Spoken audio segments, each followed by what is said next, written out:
अनि विपनामा तपाईँलाई भन्न थाल्छ आज यस्तो हुन्छ आज यस्तो हुन्छ भन्छ।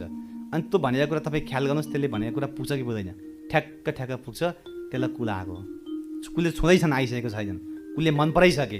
कुलले पनि जस्तै बिरामी हुँदा पनि त्यो यमराज आउँछ नि लिनलाई, पहिला नाम लेखा जोखा गरेर मिटिङ बसेर फलानामा जा, समय यति दिन भन्दा छैन। मान्छे मर्ने बेलामा 1 सेकेन्ड पनि रोकिन्छ? कसैलाई रोकिन्छ? हो, कुलको पनि छलफल हुन्छ।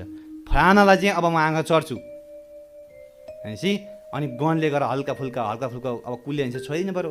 अनि त्यसलाई गएर समात्छ, लक्षण देखा पर्छ। कुल त कहाँ पछि आउने हो बिस्तार। यहाँ 3 महिनामा 6 महिनामा खोलेको कुरो बिग्रियो होइन। अनि त जब गणले गरेर के गर्छ, त्यो केटो समात्छ, फलानो ठाउँको फलानो वंशको फलानो चाहिँ केटो म आउँछु। अब कुलको आदेश भयो, कुलको पनि मिटिङ हुन्छ, त्यहाँ कुलका पनि छलफल हुन्छन्।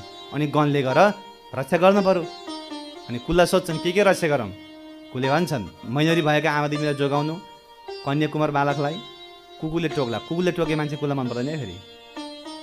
सुँगुरले छोला, धेरै ठुलो दाग लागेको मान्छे पनि कुलले मन पाउँदैन, मतलब चोट लागेको मान्छे। यो कुरा पनि ख्याल गर्नु। अनि सिस्नो नखा भन्छन् कुलले।